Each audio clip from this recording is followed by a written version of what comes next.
Why do we have multi-threading related methods like sleep and join in the thread class, but other multi-threading related methods like wait, notify and notify all in the object class? Why don't we have all of them in the thread class? Well, this is a very important and very conceptual interview question. So in order to answer this question, first let's try to understand each of these methods, and then we will conclude to the conceptual answer of this question.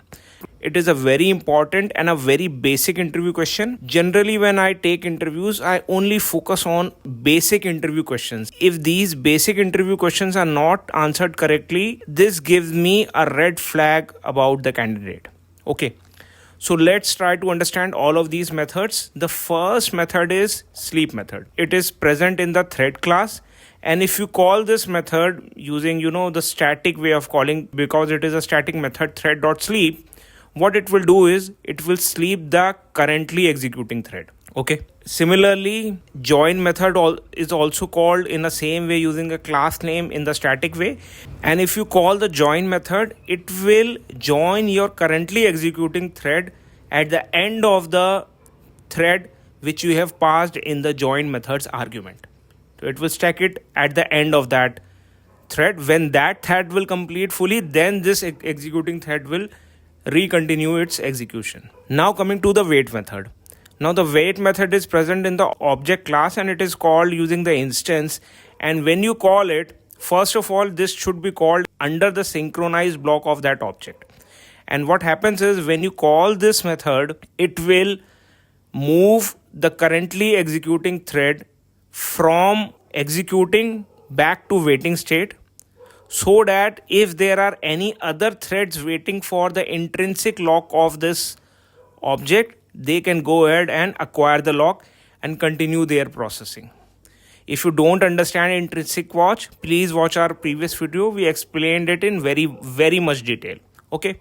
So the wait method will cause the currently executing thread to move from running back to waiting state and release the lock that it had acquired on that object, so that if there are other waiting methods, they can acquire that lock. So the notify method is also present in the object class. So it will also be called using the instance of the class. And when it is called, it will wake up any one of the thread which is in a waiting state for this object, which means waiting for an intrinsic lock on this object. So it will wake up any one of the waiting threads. And instead of notify, if we call notify all, it will wake up all of the waiting threads. And then any one thread based on the priority will actually acquire the lock on the object and continue its processing. So coming to the original question, why is wait and notify all not present in the thread class as the sleep method and the join method? Well, this is because the object class actually knows which thread currently has acquired the lock, so that to release the lock, and which all threads are waiting for the lock on this object. Where is this information? This information is present in the instance of the object class, nowhere in the thread class. So because the correct information, who have the lock, who is waiting for the lock, is present with the object class, that is why these methods are placed in the object class. It is a very conceptual point, and if this point is not clear to you, you will never be able to understand Java multithreading. So it is such a elementary and such a basic point. You should be thorough with this point.